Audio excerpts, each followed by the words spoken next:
दुख दृश्य है कि दृष्टा दृश्य है? दुख का अस्तित्व मैं हूं कि दुख का अस्तित्व दुख है? पहले दुख का जो अस्तित्व है वह दुख है कि मैं आत्मा हूं? तो बिना निज आत्मा के दुख है क्या? तो दुख है, इसको सिद्ध कौन करता है? दुख दुख है कि है दुख है? फिर दुख कहां? ठीक है। इसी तरह सुख को भी जान ले, क्योंकि दोनों एक दूसरे के प्रतिद्वंदी हैं। अच्छा,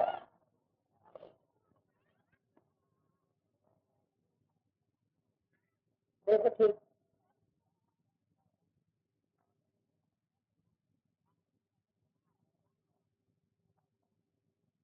शरीर होकर देखो, शरीर होकर शरीर को देखो तो शरीर नहीं, और दृष्टा होकर शरीर को देखो तो शरीर नहीं।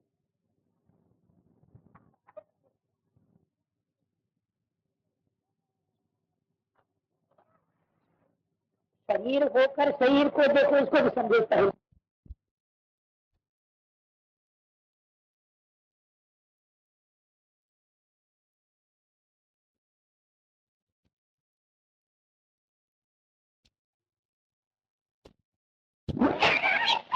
शरीर होकर शरीर को देखो तो शरीर नहीं, और दृष्टा होकर शरीर को देखो तो शरीर नहीं। प्रपंच होकर प्रपंच को देखो तो प्रपंच नहीं, और दृष्टा होकर प्रपंच को देखो तो प्रपंच नहीं। दंडा होकर दंडा हो देखो तो दंडा नहीं, और उसका दृष्टा होकर इसको देखो तब दंडा नहीं। दोनों हालत में दंडा नहीं।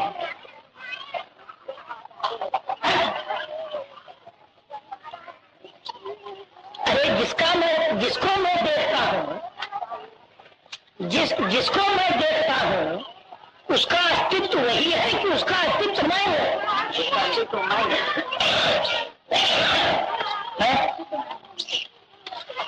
जिसको मैं देखता हूं, समझो ये दूसरी युक्ति है समझ में।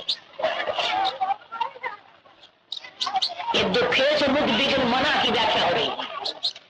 जिसको मैं देखता हूं, जिस दृश्य का मैं दृष्टा हूं, उस दृश्य वो जो दृश्य है उसका अस्तित्व वही है, दृश्य ही है कि उसका अस्तित्व मैं हूं, मैं हूं। ठीक। तो बिना मुझे आत्मा के उस दृश्य का, बिना मुझे आत्मा के उसकी सिद्धि हो सकती है क्या? तो जिसके बिना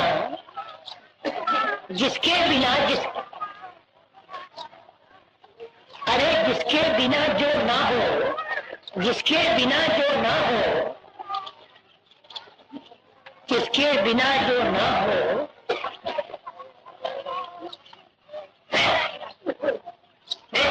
जिसके बिना नहीं शिव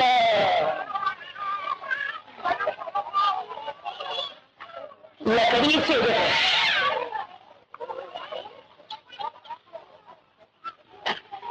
लकड़ी किसको कहते हैं?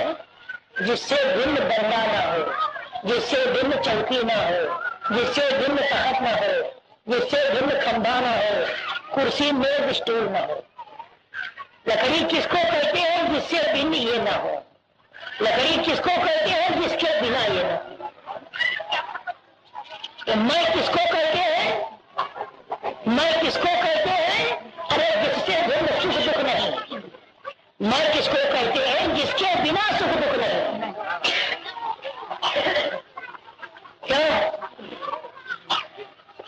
जमी की नहीं।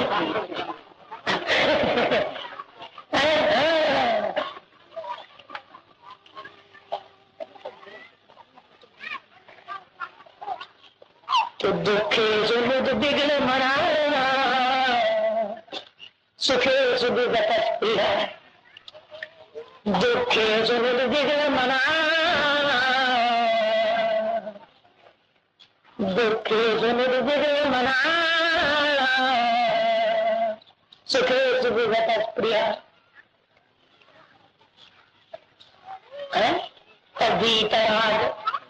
वीतराग भय क्रोधा धीर मुनिरुच्यते। मेहमान आवारा के पास आते हैं या मेहमान घर वाले के पास? आवारा के पास क्या आएंगे जो स्वयं का ठिकाना नहीं? तो जीव आवारा है और मैं आत्मा है। अरे जो स्थायी रूप से रहा है वो घर वाला, और जो अस्थायी रहा है जागृत के स्वप्न में जीव अस्थायी है, मगर गाढ़ी नींद में अस्थायी है, इसलिए जीव आवारा है।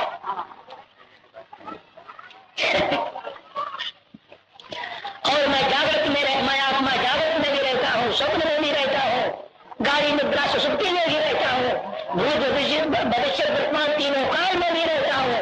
इसलिए मैं आत्मा घर वाला अस्थायी हूँ, बाकी जीव आवारा। अरे क्या वो ठिकाना है राम।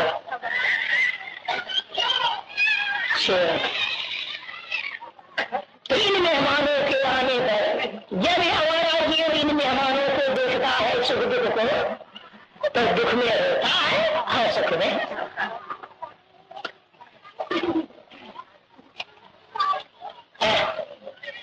और जब मेरे आत्मा भगवान के दरवाजे पर आते हैं सुख दुख, तो मैं रोता हूँ और मैं हंसता हूँ, इस वजह से कि आए तो जाने।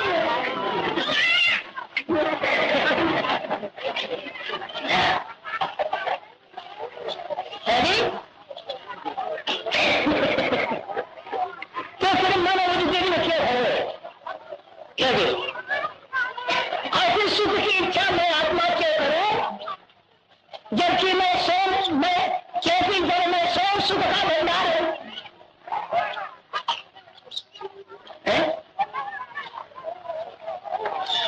अरे भाई, पानी का एक कतरा यानी बूंद, पानी का एक कतरा इस बात को प्रमाणित करता है कि कहीं न कहीं इस जल का भंडार है, जहां का ये बूंद कतरा। तो शब्द स्पर्श रूप से गंध,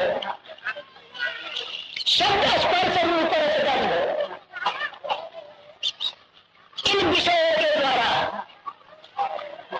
जो क्षणिक मात्र के लिए सुख मिलता है, तो ये बूंद के समान है, कतरा के समान है। तो विचारवान पुरुष को चाहिए कि विचार करना होगा, विचारवान पुरुष को, कि ये जो सुख हमको मिल रहा है इसे कथा श्रवण में कहते हैं बड़ा मजा आया, बड़ा आनंद आया। तो कहां से आया, किस जगह से आया और कहां चला गया?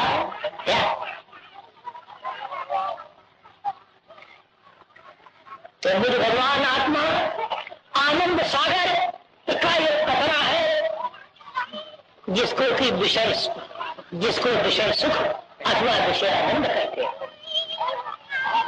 अरे मुझे सोच तो मैं आत्मा ही हूं, मैं मूलाधार है।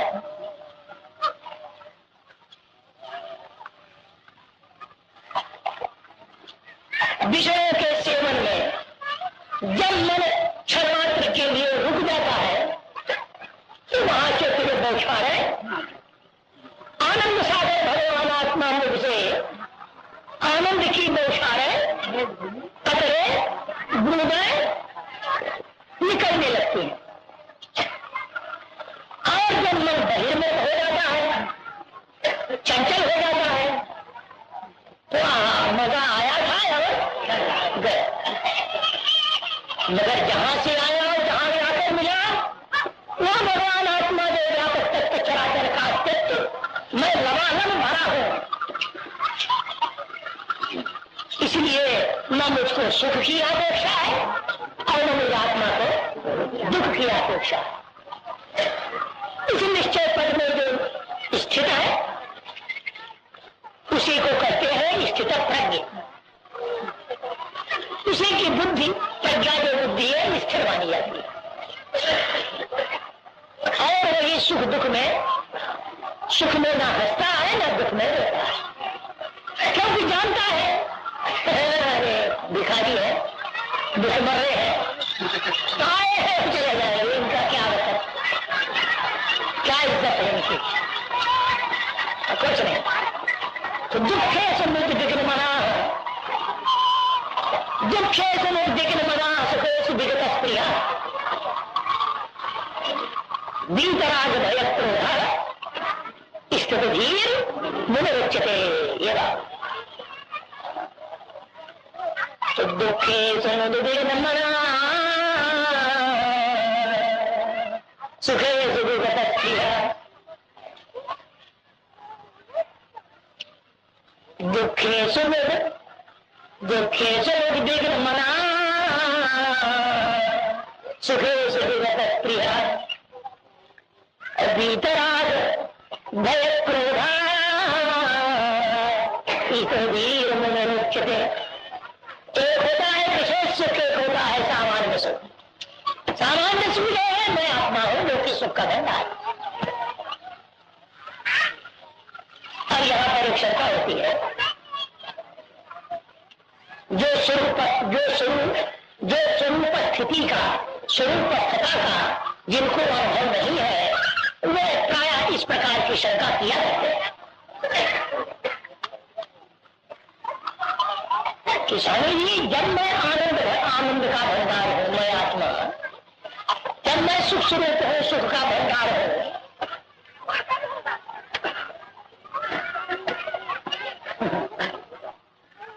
तब फिर मुझे आत्मा को सुख का अनुभव क्यों नहीं होता? पहले प्रश्न ही जटिल है, यह प्रश्न ही जटिल है। इसके समझ लेने के बाद उत्तर समझ में आएगा।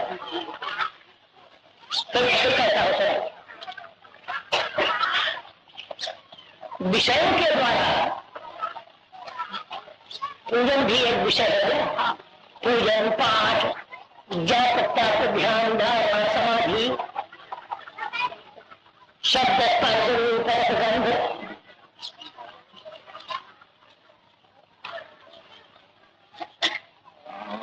मतलब यह है कि जहां तक इंद्रियों की दौड़ है वहां तक विषय है। अच्छा, समाधि तक विषय है। तो यह शंका होती है कि विषयों के द्वारा जो आनंद मिलता है उसका अनुभव तो मैं करता हूं, विषयों के द्वारा जो आनंद मिलता है, ये शब्द करता हूं से बड़ा मजा आया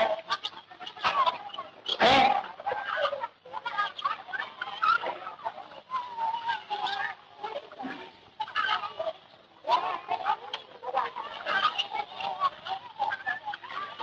आज भंडार में रसमई बने रही से बाबा कैसे मजा आएगा खाए में, जान बताएगी कहते नहीं।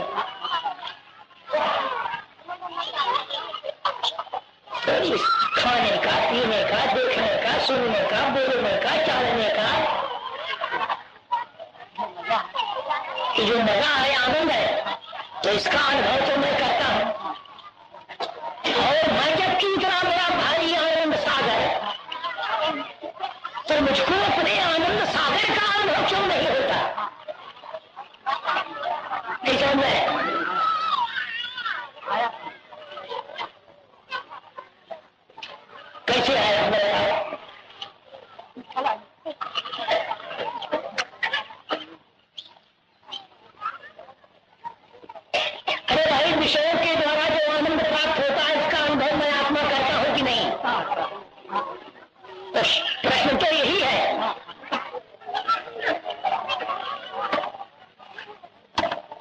अच्छा, जब उसका अनुभव मैं करता हूँ तो अपने आनंद, अरे जब भूमि का अनुभव मैं करता हूँ तो सागर का अनुभव मुझे आत्मा को क्यों ना हो?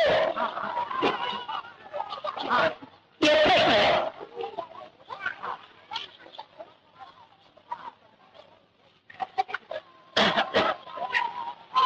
ना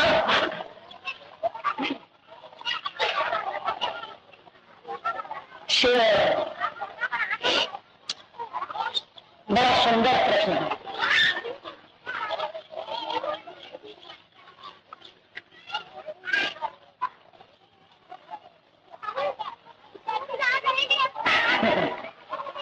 अनुभव विशेष का होता है, अनुभव विशेष का होता है, सामान्य का नहीं। यही इस प्रश्न का उत्तर है।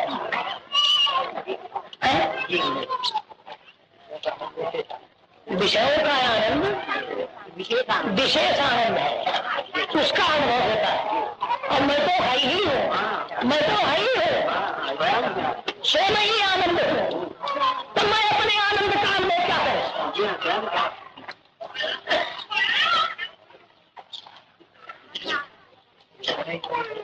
ये बात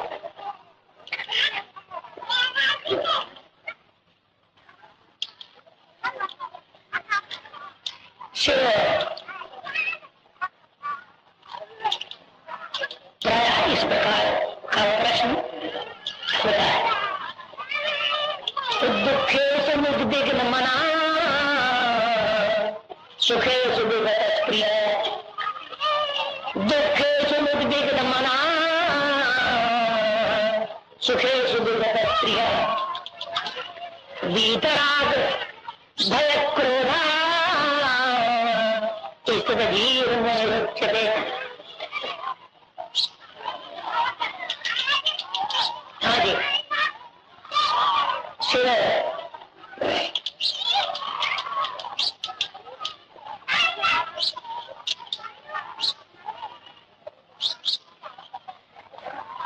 वीतराग भय क्रोधा, ऊपर के चरण की व्याख्या हुई और नीचे के चरण की व्याख्या सुनी।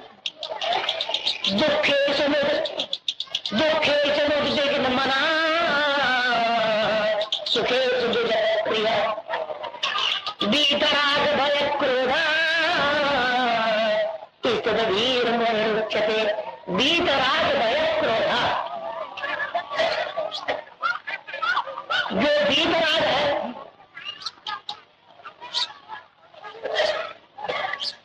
यानी जो राग की अपेक्षा द्वेष, भय और क्रोध, अरे इनसे जो बीत है, इनसे जो बीत है, माने इनसे जो रहित है, उसी की बुद्धि स्थिर है, उसी को सुतप्रज्ञ कहते हैं। भैया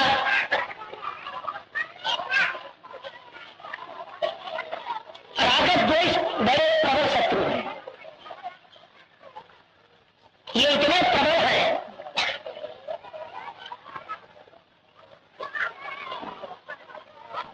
कि विषयादिन वर्तन्ते निराहारस्तेन, विषयादिन वर्तन्ते निराहारस्तेन, रसवर्जो रसोप्यस्य परं दृष्ट्वा निवर्तते।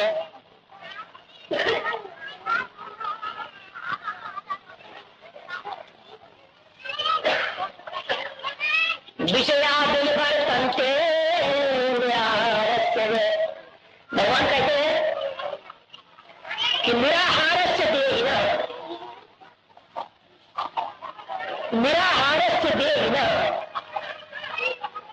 विषयाः विनिवर्तन्ते, परंतु रसवर्जन, जो निराहारी पुरुष है, जैसे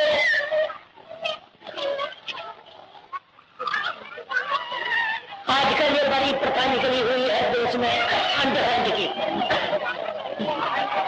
अंधश्रद्धा जाने, अंधश्रद्धा माने अंधश्रद्धा, जिसको देखो हर एक समाज में अंधश्रद्धा निकला है। राजनीतिक, सामाजिक, धार्मिक समस्या ना, क्योंकि बुद्धि तो इतनी है नहीं कि समस्या सुलझाई जा सके। तो जहां देखो ये पसंद बढ़ गया,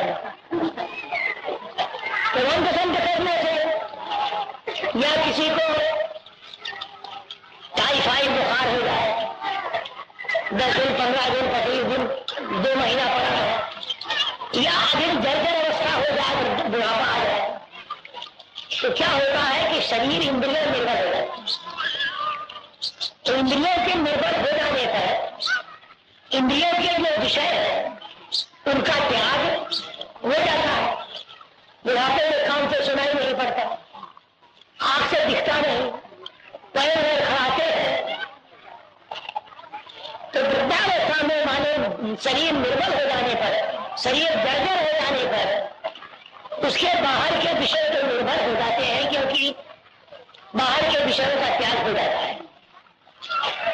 और भगवान कहते हैं कि रस मार्जन, अर्जुन विषयों का त्याग तो हो जाता है मगर रागम द्वेष का त्याग नहीं होता। ये बड़े प्रमुख शत्रु हैं। हमने देखा है बड़े बड़े बुद्धों को, वो 80-80 वर्ष 90-90 वर्ष के बुढ़े चलने फिरने से भी रहित है, मगर आनी उम्र में पड़ोसी से दुश्मनी थी, तो बुढ़ापे में कुछ तो कर सकते नहीं, या तो बड़े बड़े गाली देते हैं क्योंकि खाट पर पड़े हुए, और या तो 4 बजे ही पड़ोसी के देहरी पर जाके टट्टी भर जाते हैं। यहां तक देखा, अब कबर में पैर लटक रहे हैं बुढ़े के, मगर इस वक्त भी राजन के घर बैठे उसके नहीं गए। नहीं, इतने प्रबल शत्रु हैं। आंख से भले ही न दिखाए, पैर से भले ही न चल सके, कान से भले ही न सुने,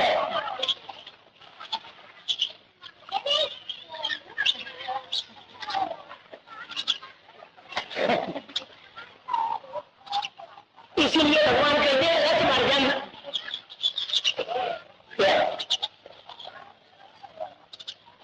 कहीं पर एक कोई ब्राह्मण था किसी गांव में, उसका यही भजन था कि वो शादी में विघ्न करना, देवी मार दे। अपने जीवन में जीते भी किसी की शादी उसके मारे हो नहीं पाई, उसके ज्ञान जगा है।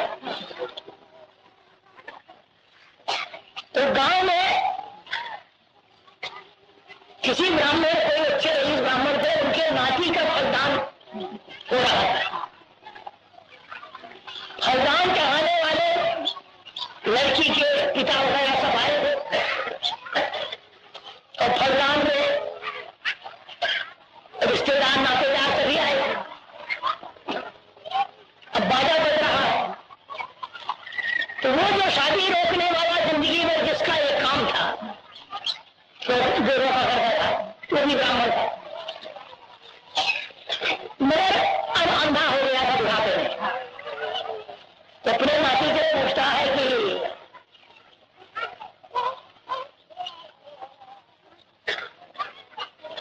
अरे भैया,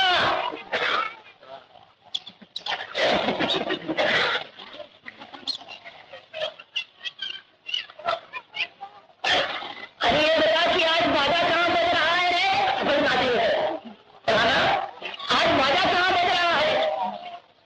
बुढ़ा अंडा पूछता है। तो नाती कहता है बाबा, आज राम निरंजन तिवारी के नाती की तिलक चल रही है, फलदान आज होगा। अरे बाप रे, अरे हम अभी हम जिंदा ही हैं और फलदान हो रहा है। भैया चल हम तो ले चल वहां जा